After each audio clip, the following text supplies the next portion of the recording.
Hello everyone, स्वागत है आपका हमारे यूट्यूब चैनल पर। दोस्तों, जैसा आप सभी को पता है, कल सर के द्वारा आपको जैन धर्म पढ़ाया गया था। आज मैं जैन धर्म से रिलेटेड कम से कम 50 एमसीक्यू आपके लिए लेके आया हूँ, जिसे हम अच्छे से समझेंगे, साथ साथ उन्हें सॉल्व करेंगे। इसका मुख्य उद्देश्य क्या है एमसीक्यू लाने का हमारा, आप सभी को पता है कि आपको जीके जो लूसेंट है उसे और अच्छे से याद कराना। सर आपको ट्रिक वाइज याद करा रहे हैं। आज आप क्या कीजिए कि एमसीक्यू पे उन्हें अप्लाई करके देखिए कि आपसे बन रहे हैं या नहीं बन रहे हैं, और आपके आने वाले एग्जाम के लिए यह बहुत महत्वपूर्ण होने वाले हैं। तो आइए स्टार्ट करते हैं आज का हमारा टॉपिक, जैन धर्म। तो देखिए, हमारा सबसे पहला प्रश्न है, जैन धर्म का प्रथम व वास्तविक संस्थापक किसे माना जाता है। तो जैन धर्म के जो प्रथम तीर्थंकर थे, जैन धर्म के जो गुरु थे, उन्हें तीर्थंकर कहा जाता था। तो जैन धर्म के वास्तविक संस्थापक व तीर्थंकर की वो बात कर रहा है, तो पहले कौन थे? ऋषभ देव थे। कौन थे? ऋषभ, सॉरी पार्श्वनाथ के ऊपर लग गया है। इसका राइट आंसर क्या है? ऋषभ देव इसका राइट आंसर है। इनका साइन क्या था? तो सर इनका जो साइन था उसे बेल या सांड, इनका क्या था? साइन था जो ऋषभ देव का था। याद रखना है आपको, आपके पेपर में सीधा पूछा जाएगा कि ऋषभ देव का जो चिन्ह था वो क्या था, या जैन धर्म के वास्तविक संस्थापक किसे माना जाता है। ठीक है, आइए अगला प्रश्न देखते हैं। अगला प्रश्न है, निम्न में से कौन सा प्रतीक चिन्ह ऋषभ देव तीर्थंकर का है। मैंने आपको पहले ही बताया था क्या है ऋषभ देव का जो प्रतीक चिन्ह है वो सर क्या है? बेल या सांड है, आपको याद रखना है। अब आगे आइए अगला प्रश्न देखते हैं, 22वें तीर्थंकर कौन थे। तो बताइए 22वें तीर्थंकर कौन थे। तो सर 22वें तीर्थंकर जो थे वो थे अरिष्ट नेमी। कौन थे? अरिष्ट नेमी थे। और इनका प्रतीक चिन्ह क्या था? तो इनका प्रतीक चिन्ह था शंख। ये आपको याद रखना है, आपके एग्जाम में पूछे जाएंगे ऐसे के ऐसे प्रश्न। पीएससी में पूछे गए हैं, दूसरे अदर एग्जाम में भी ये पूछे गए हैं। वही प्रश्न का कलेक्शन करके मैं आपके सामने लेके आया हूँ। ठीक है, तो आपको जरूर याद रखना है कि जो अरिष्ट नेमी थे वो कौन से थे? 22वें तीर्थंकर थे जैन धर्म के, और उनका प्रतीक चिन्ह था शंख। ठीक है, अब आगे आइए अगला प्रश्न देखते हैं, जैन धर्म के 23वें तीर्थंकर कौन थे। तो जैन धर्म के 23वें तीर्थंकर का नाम क्या था? पार्श्वनाथ था। और इनका प्रतीक चिन्ह क्या था? तो सर इनका प्रतीक चिन्ह है सर्प। आपको याद रखना, देखिए राखी रेख इस पे भी लगी है, इस पे भी लगी है। ऐसे आप याद रख लीजिएगा कि पार्श्वनाथ का जो प्रतीक चिन्ह था वो क्या था? सर्प था। और ये कौन से थे? जैन धर्म के 23वें तीर्थंकर थे। तो पहले हमने देखे सर, आपने ऋषभ देव बताए, फिर सर आपने 22वें बताया अरिष्ट नेमी, फिर अभी आपने 23वें बता दिए पार्श्वनाथ, और सर आपने इसका प्रतीक चिन्ह बताया हमें। ऋषभ देव का जो प्रतीक चिन्ह है वो मेनली क्या है सर? वो बेल या सांड था। फिर अरिष्ट नेमी का सर आपने क्या बताया? शंख बताया। और पार्श्वनाथ का क्या बताया? सर्प बताया। तो ये प्रतीक चिन्ह भी आपको याद रखना है, क्योंकि आपके एग्जाम में यहां से प्रश्न पूछे जा सकते हैं। अब आगे आइए अगला प्रश्न देखते हैं, निम्न में से कौन जैन तीर्थंकर पार्श्वनाथ का प्रतीक है। कौन सा जैन तीर्थंकर जो पार्श्वनाथ थे उनका प्रतीक कौन सा है? मैंने अभी हाल ही में थोड़ी देर पहले बताया कौन सा है? सर्प है। तो इसका राइट आंसर क्या हो जाएगा? सर्प। बेल किसका था? तो सर बेल जो था वो क्या था? ऋषभ देव का था। आपको याद रखना है, आपके एग्जाम में पूछा जा सकता है। अब आगे आइए अगला प्रश्न हम देखते हैं, महावीर स्वामी का जन्म कहाँ हुआ था। तो बताइए महावीर स्वामी का जन्म कहाँ हुआ था। तो सर महावीर स्वामी का जन्म कहाँ हुआ था? कुंडग्राम में हुआ था। इसका राइट आंसर क्या है? कुंडग्राम में महावीर स्वामी का जन्म हुआ था। अगला प्रश्न देखते हैं, महावीर स्वामी की माता का नाम क्या था। तो दोस्तों महावीर स्वामी की माता का नाम क्या था? त्रिशला था। और यशोदा क्या कौन थी? उनकी पत्नी थी। तथा पिता का नाम क्या था? तो पिता का नाम था सिद्धार्थ। इसमें कंफ्यूजन नहीं होना है, क्योंकि आपके एग्जाम में क्या होता है, जैन धर्म और बौद्ध धर्म से अब रिलेटेड कुछ बातें आती हैं तो आप क्या हो जाते हैं? कंफ्यूज हो जाते हैं। तो यहाँ पर देखना है कि सर माता कौन थी। तो माता थी त्रिशला, और सर पिता कौन थे? सिद्धार्थ। उनसे जन्म किसका हुआ? महावीर स्वामी का हुआ, जिनके बचपन का नाम क्या था? वर्धमान था। फिर इनकी शादी किससे हुई? यशोदा से हुई। तो ये बात आपको याद रखना है, आपके एग्जाम में सीधी पूछी जाएगी। फिर अगला प्रश्न देखते हैं, भगवान महावीर के पिता का नाम क्या था। मैंने अभी हाल बताया महावीर पिता के नाम, महावीर स्वामी के पिता का नाम क्या था? सिद्धार्थ था। अब आ गया ये अगला प्रश्न, महावीर स्वामी की पत्नी का नाम क्या था। तो महावीर स्वामी की पत्नी का नाम क्या था? यशोदा था, आपको याद रखना है। अगला प्रश्न देखते हैं, भगवान महावीर के बचपन का नाम क्या था? तो भगवान महावीर के बचपन का नाम मैंने अभी थोड़ी देर पहले बताया, क्या था? वर्धमान इनके बचपन का नाम था। ठीक है, फिर अगला प्रश्न देखते हैं, भगवान महावीर ने किसकी अनुमति से संन्यास ग्रहण किया था? किसकी अनुमति से संन्यास ग्रहण किया था? क्या उन्होंने उनके माता पिता की अनुमति से किया था? उनकी पत्नी यशोदा की अनुमति से किया था? उनके गुरु पार्श्वनाथ की अनुमति से किया था? तो नहीं सर, उनने किससे किया कि जो उनके बड़े भाई थे नंदीवर्धन, उनकी अनुमति से 30 साल की उम्र में, जब वो 30 वर्ष के थे, उनसे अनुमति लेके उन्होंने क्या किया था? संन्यास ग्रहण किया था। तो इसका राइट आंसर क्या है? बड़े भाई नंदीवर्धन। फिर अगला प्रश्न देखते हैं हम, निम्नलिखित में से किस नदी के तट पर महावीर ने कैवल्य प्राप्त किया था? कैवल्य प्राप्त यानी सर उन्हें ज्ञान प्राप्त किस नदी के किनारे किया था? कैवल्य यानी क्या होता है? ज्ञान प्राप्ति। तो ज्ञान प्राप्त उन्हें किस नदी के किनारे किया था महावीर स्वामी ने? तो सर ऋजुपालिका नदी के किनारे क्या किया था? महावीर स्वामी ने ज्ञान अर्जित किया था या कैवल्य की प्राप्ति की थी। ठीक है, अगला प्रश्न देखते हैं। अगला प्रश्न है, भगवान महावीर का प्रथम शिष्य था, तो इनका प्रथम शिष्य कौन थे भगवान महावीर के? तो जमाली इनके कौन थे? प्रथम शिष्य थे। आपको याद रखना है, प्रियदर्शनी के ये क्या थे? प्रियदर्शनी के ये पति थे और इनको ही क्या बोला जाता है? यह महावीर स्वामी के प्रथम शिष्य थे। अब अगला प्रश्न देखते हैं, जैन धर्म प्रवर्तक तीर्थंकर महावीर को कला में किस संकेतक चिन्ह के साथ प्रदर्शित किया गया है? यहाँ पर भी क्या पूछा गया है? संकेतक चिन्ह, यानी जो महावीर स्वामी थे उनका चिन्ह क्या था? तो आपको याद रखना है, उनका चिन्ह क्या था? सिंह या शेर था। ये आपको याद रखना है, आपके एग्जाम में पूछा गया है कि महावीर स्वामी का जो प्रतीक चिन्ह था वो क्या था? तो महावीर स्वामी का जो प्रतीक चिन्ह था वो सिंह था या लॉयन था। ठीक है, शेर भी बोलते हैं। आगे आइए, महावीर स्वामी के अनुयायियों को इस प्रकार नामित किया गया है। तो जो महावीर स्वामी के अनुयायी थे यानी उनको जो फॉलो करने वाले थे, उनको किस नाम से जाना जाता था? निग्रंथ के नाम से उन्हें जाना जाता था। आपको याद रखना है। अब आगे आइए अगला प्रश्न, महावीर स्वामी को जिन के नाम से जाना जाता है, तो जिन का अर्थ क्या है? यहाँ पर पूछा गया है कि महावीर स्वामी को जिन के नाम से भी जाना जाता था, तो उसका मतलब क्या होता है? विजेता। राइट आंसर क्या है इसका? विजेता, यानी जिनका अर्थ क्या होता है? विजेता होता है। अब आगे आइए अगला प्रश्न देखते हैं, महावीर जैन की मृत्यु निम्न में से किस स्थान पर हुई थी? तो कहां पर हुई थी महावीर जैन की मृत्यु? तो सर महावीर जैन की मृत्यु हुई थी पावापुरी नामक स्थान पे उनकी मृत्यु हुई थी। ठीक है, अब आगे आइए अगला प्रश्न देखते हैं, महावीर की मृत्यु के उपरांत निम्नलिखित में से किसके जैन संघ के प्रमुख बनने का वर्णन मिलता है? कि जैसे महावीर स्वामी की जब मृत्यु हो जाती है उसके बाद जैन धर्म का प्रमुख कौन बनता है, इसकी बात बोल रहे हैं। तो जैन धर्म का जो प्रमुख बनता है वो कौन बनता है? सुधर्मा बनता है। आपको याद रखना है। ठीक है, अब आगे आइए। आगे आने से पहले मैं एक बार महावीर स्वामी को वापस आपको क्लियर कराता हूं। तो देखिए, हम देखते हैं महावीर स्वामी। ठीक है, अब इनके पिता और माता का नाम क्या था? सर इनके माता का नाम था त्रिशला और पिता का नाम क्या था? सिद्धार्थ। फिर इनकी शादी होती है किसके साथ? यशोदा के साथ। फिर ये 30 साल की उम्र में, 30 वर्ष की उम्र में अपने भाई नंदीवर्धन से क्या लेते हैं? आज्ञा लेते हैं और आज्ञा लेने के बाद क्या ले लेते हैं? संन्यास ग्रहण कर लेते हैं। ठीक है, फिर क्या होता है? सर इन्हें ऋजुपालिका जो नदी है, ऋजुपालिका की नदी के तट पर इन्हें क्या होती है? ज्ञान की प्राप्ति होती है। ज्ञान प्राप्ति के बाद ये क्या जिन कहलाते हैं या विजेता कहलाने लगते हैं। और इनके प्रथम जो शिष्य थे वो कौन थे? जमाली थे।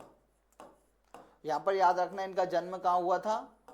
कुंडग्राम में हुआ था। और फिर जमाली के बाद जब इनकी मृत्यु होती है वह कहाँ होती है? पावापुरी में इनकी मृत्यु होती है। इनका सर जो साइन था वो क्या था? सिंह या शेर था। और इनके बचपन का नाम क्या था? वर्धमान था। तो आपको ये सब बातें इनके बारे में याद रखना है। महावीर स्वामी से इंपॉर्टेंट एमसीक्यू मैंने आपको पूरे सॉल्व कराए। अब आगे आइए अगला प्रश्न देखते हैं, स्याद्वाद सिद्धांत किससे संबंधित है?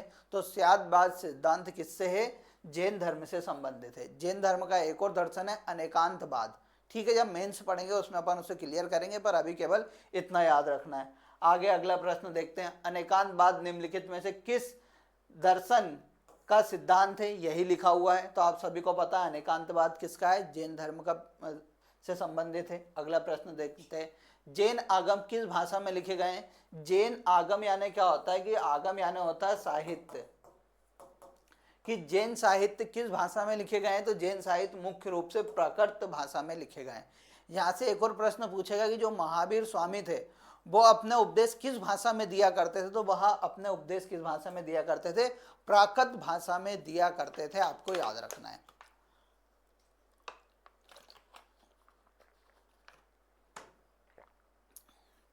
देखिए दोस्तों, कभी आपको ये एमसीक्यू से रिलेटेड कुछ भी डाउट आता है या जो मैंने पहले पढ़ाया उससे रिलेटेड आपके मन में कुछ भी डाउट है, तो आप मेरे नंबर 888818867858 पर भी आपका कन्फ्यूज़न दूर कर सकते हैं।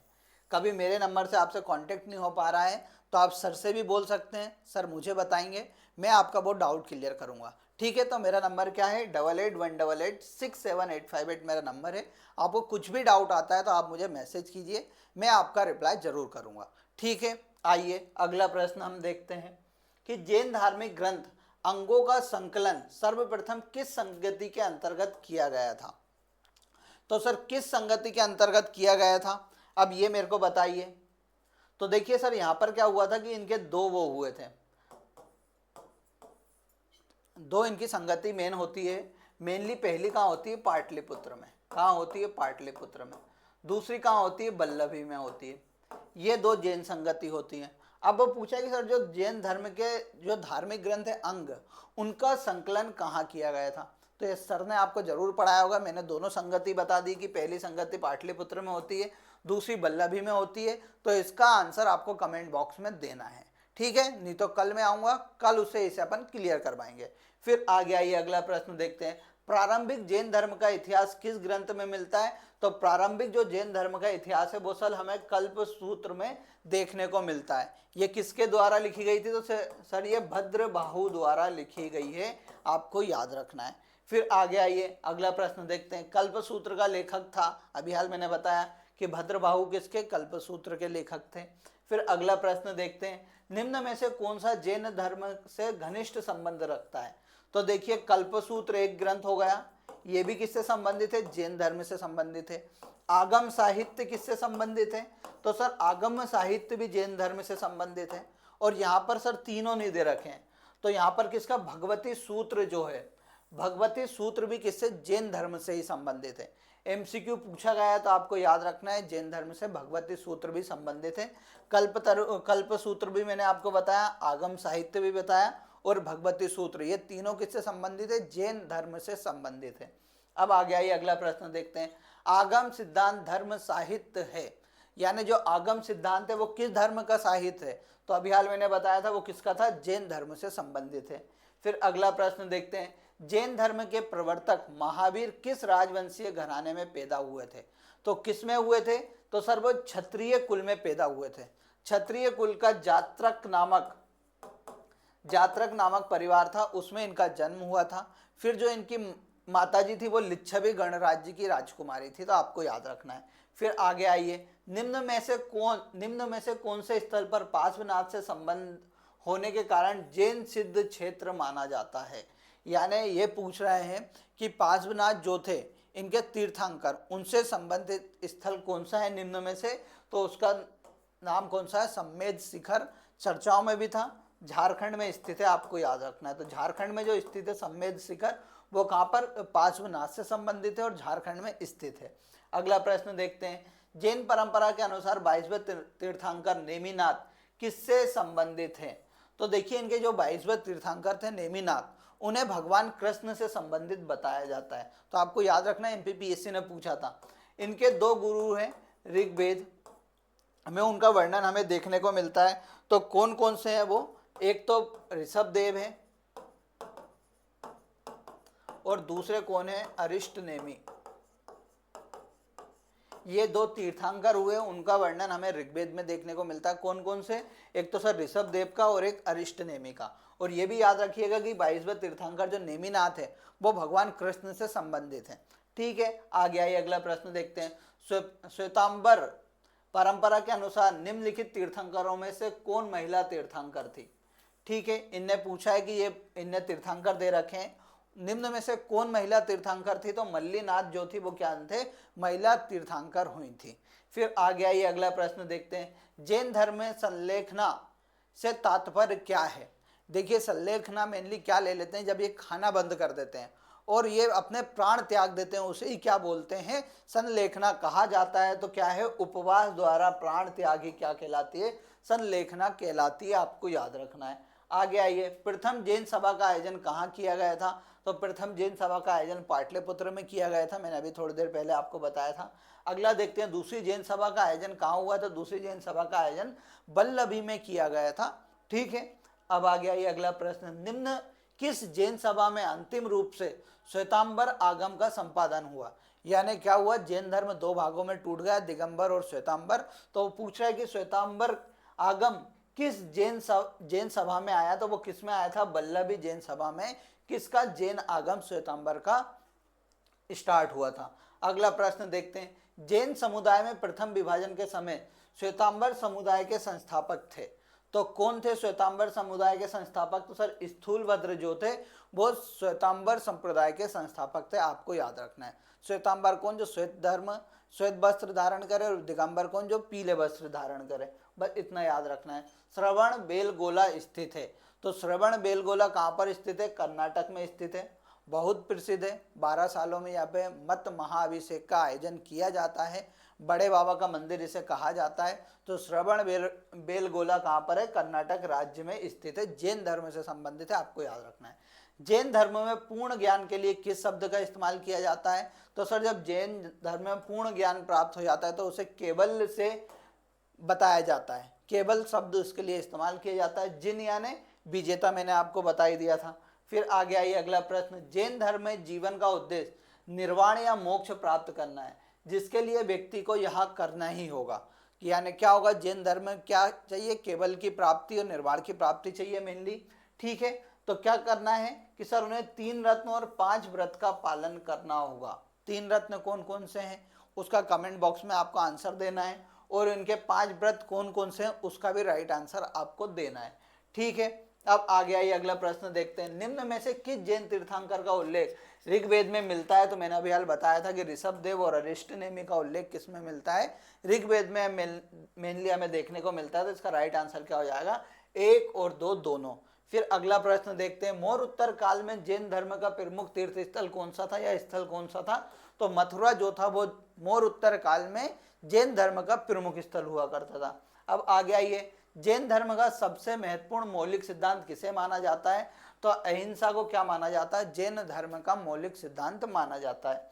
अगला प्रश्न देखते हैं। जैन धर्म में 3 रत्न दिए गए हैं, उन्हें निर्वाण का मार्ग कहा जाता है। वे 3 रत्न कौन कौन से हैं? तो कौन कौन से हैं सर? सम्यक ज्ञान, सम्यक दर्शन और सम्यक आचरण जो है वो जैन धर्म के 3 रत्न हैं। तो आपको याद रखना है, पूछा भी जा सकता है 3 रत्न किससे संबंधित है, या सम्यक दर्शन, सम्यक ज्ञान, सम्यक आचरण किस धर्म से संबंधित है? तो यहाँ मेनली किससे? जैन धर्म से संबंधित है। अब आगे आइए, दक्षिण भारत में जैन धर्म का प्रचार किसने किया था? तो किसने किया था दक्षिण भारत में जैन धर्म का प्रचार? तो बताइए किसने किया था? इसका राइट आंसर आपको देना है। तो इसका राइट आंसर है भद्रभाऊ। जो भद्रभाऊ थे उनके द्वारा ही जैन धर्म का दक्षिण भारत में प्रचार किया गया था। अगला प्रश्न देखते हैं। निम्न में से कौन जैनवाद के 3 रत्नों में शामिल नहीं है? तो सर सम्यक ज्ञान, सम्यक आचरण, सम्यक दर्शन ये तीनों शामिल है, पर सम्यक मुक्ति नामक कोई स्थान नहीं है। 3 रत्न कौन से? सम्यक दर्शन, सम्यक ज्ञान और सम्यक आचरण और सम्यक दर्शन, इनके 3 वो हैं। निम्न में से कौन सा उपदेश जैन धर्म के उपदेशों में शामिल नहीं है? तो सर वो क्या? भगवान में विश्वास करते हैं? सर नहीं करते हैं। अहिंसा में विश्वास करते हैं? बिल्कुल करते हैं। कर्म और पुनर्जन्म में विश्वास करते हैं? करते हैं। यह लोग आत्मा में भी विश्वास करते हैं, आपको याद रखना है। वह किसमें? केवल भगवान में विश्वास नहीं करते हैं। तो इसका राइट आंसर क्या हो जाएगा? ए वाला इसका राइट आंसर हो जाएगा। अब देखिए दोस्तों, कल मैंने आपसे 3 प्रश्न पूछे थे, उन 3 प्रश्न का आंसर पहले देख लेते हैं, फिर मैं आपको क्वेश्चन ऑफ द डे दूंगा। तो कुल महाजनपद कितनी थी? 16 थी। फिर देखिए मध्य प्रदेश के वर्तमान मुख्य सचिव कौन है? तो हाल ही में एक्टिंग मुख्य सचिव के रूप में किसे नियुक्त किया गया है? संजीव सचदेवा को नियुक्त किया गया है, आपको याद रखना है। फिर भगोरिया का संबंध किस जनजाति से? तो भगोरिया का संबंध किस जनजाति से? तो भील जनजाति से, आपको याद रखना है। फिर देखिए अब आज के मैं 3 प्रश्न आपको देता हूं, इन तीनों के आंसर आपको कमेंट बॉक्स में देना है। ज़्यादा से ज़्यादा कमेंट कीजिए जिससे मुझे लगे कि हाँ आप बहुत अच्छे से पढ़ रहे हैं, तो मैं और डेडिकेशन के साथ आपके सामने प्रस्तुत हूँ और आपको और डेडिकेशन से आपको पढ़ाऊँ। ये मेरा मुख्य उद्देश्य है, ज़्यादा से ज़्यादा आपको कंटेंट देने की कोशिश करूँ। आप कमेंट में आंसर नहीं करेंगे तो मुझे ऐसा लगता है कि आप पढ़ नहीं रहे हैं। तो फिर मैं क्या करता हूँ कि कम प्रश्न लेके आता हूँ। कभी आप बोले तो मैं इसको 100 प्रश्न तक भी बढ़ा सकता हूँ, पर आपको क्या है ना कि लगातार बने रहना पड़ेगा इस सीरीज के ऊपर, तभी वो पॉसिबल है। तो आज के 3 प्रश्न देखते हैं। मध्य प्रदेश के किस जिले में शिवपुर जैन तीर्थ स्थल स्थित है? इसका कमेंट बॉक्स में आपको आंसर देना है। शिवपुर जैन तीर्थ स्थल किस जिले में है? फिर दूसरा, मध्य प्रदेश के वर्तमान गृह मंत्री कौन है? तीसरा प्रश्न है, बेगा जनजाति मध्य प्रदेश के किस क्षेत्र में निवास करती है? ये 3 प्रश्न है, इसका आपको कमेंट बॉक्स में आंसर देना है। आज सर कौन सा टॉपिक लेके आते हैं उसके कल एमसीक्यू में वापस लेके आऊँगा। लाइक कीजिए, शेयर कीजिए, ज़्यादा से ज़्यादा लोगों तक पहुँचाइए। ईमानदारी से पढ़िए, ईमानदारी से पढ़ोगे तभी सफल हो पाओगे। मिलेंगे अगले लेक्चर में। धन्यवाद।